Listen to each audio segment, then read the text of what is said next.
Of course, there were many men from Nantucket, but this man was unlike any other. In fact, you may have already heard of him. His name was Captain George Pollard, Jr. Pollard was captain of the Essex, the Nantucket whaler that was attacked and sunk by an angry sperm whale. It's true. Pollard captained the ship that inspired Herman Melville to write one of the greatest books of all time, Moby Dick. Believe it or not, that isn't the end of Pollard's long and remarkable yarn. After floating on the Pacific for months, even resorting to eating his cousin to stay alive, you heard me right, Pollard was rescued and returned to Nantucket aboard another whaling ship, the Two Brothers. One of the most unlucky sailors to ever take to the high seas, it was aboard that very ship that Pollard would face tragedy a second time. Without further ado, so begins our woe-begotten tale.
It must have been terrifying.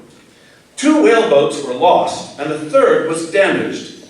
Captain Pollard ordered his crew to return to Nantucket, but his officers dissented. They persuaded him to continue on, and he reluctantly agreed. This wouldn't be the last time Pollard would be persuaded to go against his own judgment. After a difficult trip around Cape Horn and being damaged beyond repair by the whale, the crew of the Essex abandoned ship.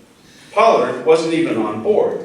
He had been fishing, returning to find the ship capsized. With a few whaleboats and 60 days of provisions, he ordered the crew to make for the Marquesas Islands, 1,200 miles to the west of their position.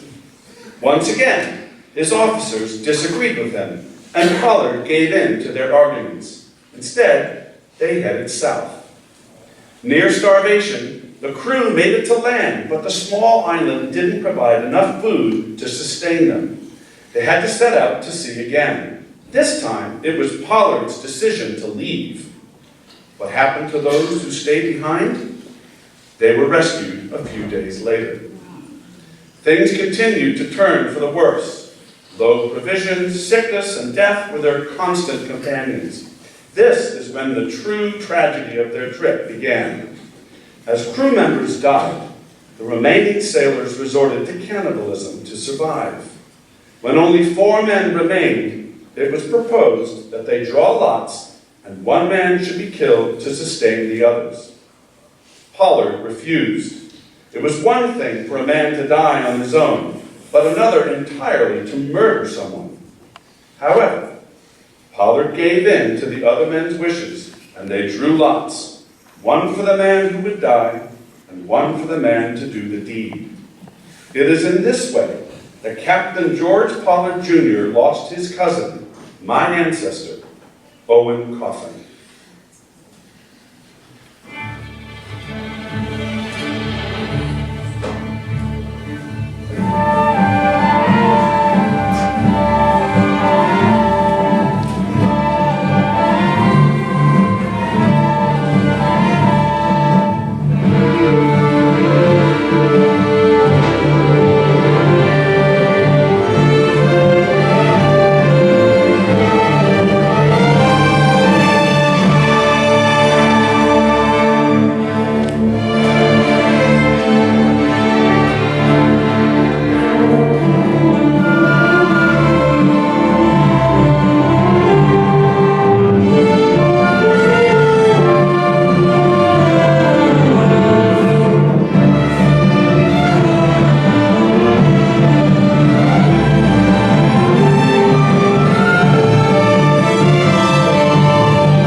The crew panicked.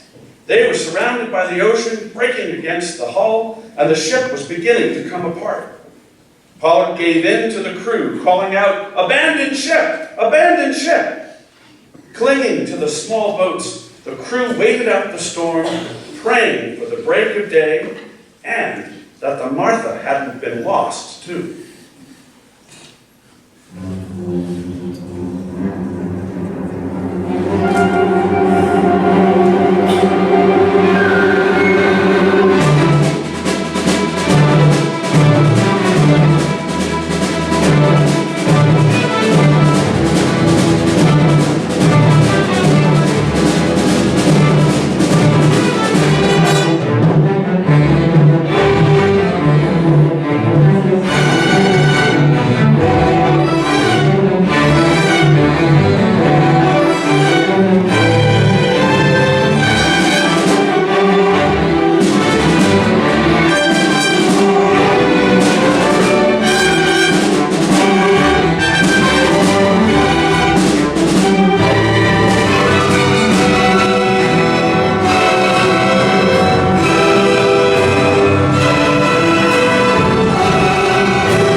Well, she hadn't been lost.